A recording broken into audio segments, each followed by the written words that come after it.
Hi and welcome everybody to Let's Talk Automotive. I'm Vishnu. And I'm Peter.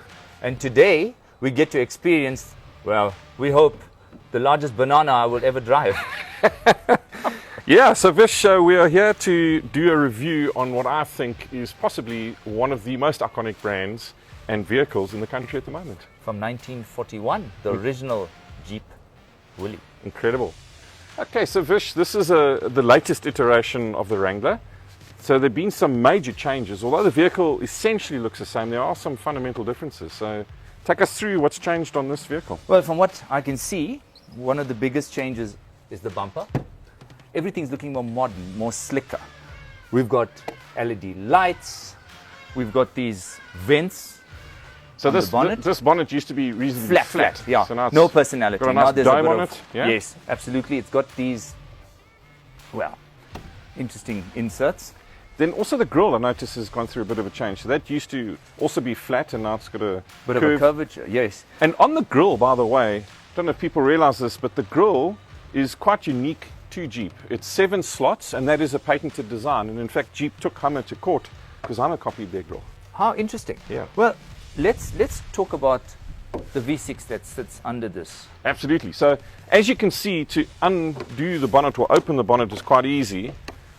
People might have a concern that anybody can just climb into their safety bonnet from a theft point of view, but you can get an optional locking system mechanism for this. Yeah.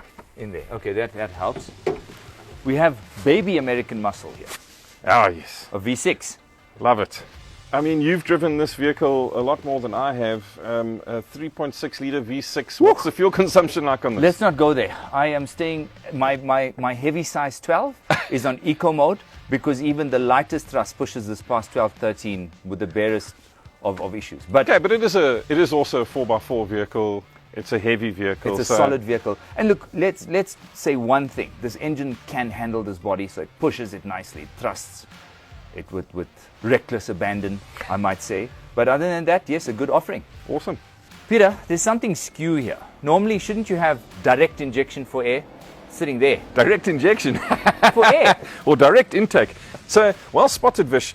You can see that the air intake is in fact pointing to the side. And the reason for that, again, points to the fact that this is a proper 4x4 vehicle.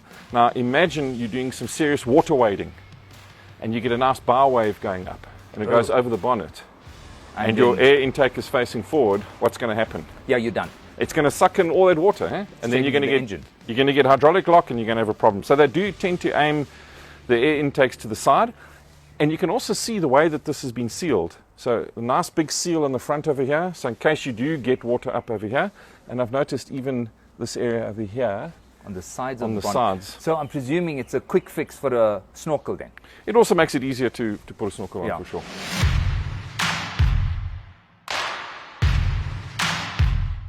So we're in the Jeep Wrangler Sahara. Yes, which is the kind of urban life version of the Rubicon, which... Yeah, the Rubicon's a hardcore one. So for those of you out there, the Sahara is kind of the meek and mild road tires. You can't disconnect the sway bar version of the Wrangler, and the Rubicon is the hardcore, really trail-rated version. It's interesting though that they would create an urban version, because just from driving this car, it's not exactly the best urban ride. You know, a friend of mine, a fellow colleague, actually once described the drive in a Wrangler as being equivalent to trying to ride a drunk donkey using a marshmallow as a saddle. And you can feel it actually, because look, it's a ladder frame chassis, and it's got solid beam axles front and rear. So it's not a road vehicle. It's not a road vehicle. Let's cut to the chase and say it's not a road vehicle. Yeah. I mean, you know, my tolerance for ad nauseum, and when I'm driving, I'm getting car sick. so I don't understand it. I do understand from a look point of view. Yeah. We will explore that later. It's stunning. But we inside, you're driving it. It's a 3.6 liter, 209 kilowatt motor. Look, that buys a lot of forgiveness with me, by the way. Yes, I know. So I enjoy the motor. I hear a but. Are you trying to stop? Slow down.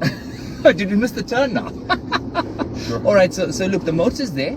Somehow they've kind of forgotten about brakes. Oh, okay. I think my spleen just ruptured. Well, I'll tell you, Just slow down a bit, please. I'll tell you something else that is immediately irritating for me, and I don't know if I could handle this on a long distance drive. Is the footwell on the driver's side. There's no space. Is incredibly small. Okay, I'm sorry. I Did you not forget me? I have no place to put my left foot. Yeah. Hello, size 12. Can you imagine? I'm going to be keeping my foot near my bloody knee. I think they've done a cool job on the interior. I think they've really mashed up fantastically. Yeah, they've upgraded it. The modernness, but they've still retained some of the serious requirements from an off-roading point of view. So these grab handles are fantastic. Yeah. The only problem with these is your ingress and egress from the vehicle. You've got to watch your kneecaps. You've got to watch your hips. Look, I must say it's not the easiest vehicle. I'm not even going to attempt us trying to get into the back seat because I think I'll literally get stuck in there. But that's why you should buy the 4-door version, Bush. Yeah, I still think I'll get stuck in there. I'm going to look. One thing which is my highlight of this vehicle is the sound system. It's an Alpine 500 odd wattage mechanism that really thumps. And I was told that it's waterproof. So that means if we want to go into a swamp, son, we'd be really well situated. So listen to this. And it has to be Indian. Uncle Cyril's best hits. What have you tried to do to me? But listen. No. It's good sound. Oh, come on. Stop it. Okay, now we're going to do it. Maybe that sound system, by the way, Yes? would go a long way to explaining the outrageous price tag on this vehicle. Yeah. Okay, let's get back to this. So we import Forex. The only explanation I can come to is dollar-based pricing, and in America. But where are we sitting? Again, now we're coming back to comparatives. You know, I look at the price of this vehicle is what, 900,000 rand for the Sahara. Yeah, the 4-door version. I think this is about 880 or 870 somewhere. But look, it's above 850, all of it. It's still a lot of money for a vehicle that is essentially the same iteration of design that's been regurgitated for decades now. And I've got a problem with that. I mean, let's face it. What is the Euro NCAP crash test rating for the Wrangler? Is numero uno. Si, mi senor. It is so small. But why would you? Oh no, it's awful. You know what I'm saying? I mean, that puts this vehicle in the same category. Let's face it, as a Datsun Go in terms of safety. Yeah. So, wow. Yeah. That's one way of putting it. That's one way of putting it. Yeah. So, I mean, that's the negative, and you know, we've pride ourselves on the show where we're not beholden to anybody, and we can give our honest opinion about something. So, I do want to deal with that. Yes. But let's track forward.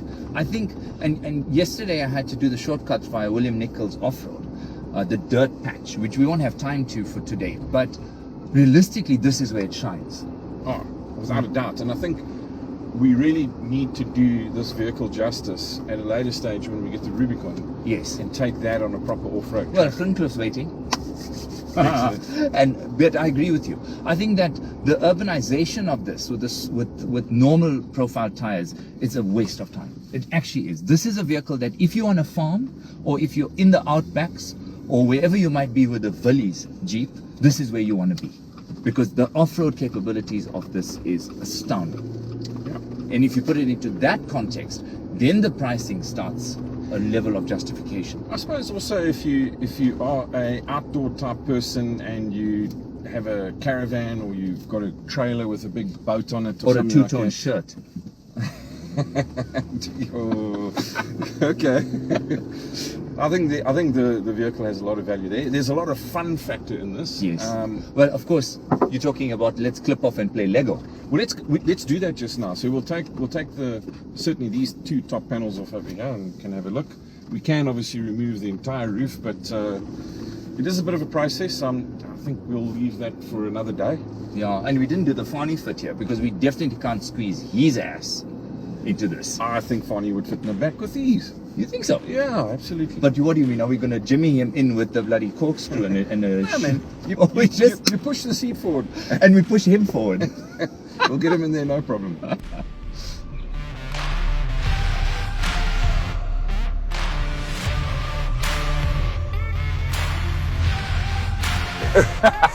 In the early part of our test drive, we had a discussion about the space in the rear, and I said, no man, Fani will fit in there easy. So we've now got the Fani. And what's the Fani fit like, Fani? It's quite squished, boys. Because there was a serious amount of swearing as you got in there. I think we have to we have to bleep. Luckily, we weren't recording audio. Yeah, thankfully. And I mean, let's just get that shoehorn back because it was hard to get Fani in. It was. So yeah, I think if you're going to have more than 2 people in your family, our suggestion is seriously to get the 4-door. Yeah, this is a no-brainer. Unless you've got 2 cats and a hamster, it's not going to work. Okay. So Peter, how was that? That was a very interesting review, I must say. I still think that I'm a little bit schizophrenic in my opinion about this vehicle. Yeah, there's a duality to it, as demonstrated by our optimum ease of climbing this curve. So you first this time. Yeah, I'm going to say that there are some negatives. I think that we can't beat around the bush that it's got a very poor safety rating, a 1-star Euro NCAP rating. Having said that, the reality for me is the usage of the vehicle is critical. So I'm going to give a 2-stream rating. My first rating is as an everyday practical passenger vehicle. And I'm sorry to say it, but I'm going to... With this version and these tires. Yeah. I'm going to give it a 1 out of 10 on that. I just simply wouldn't buy this as my everyday car.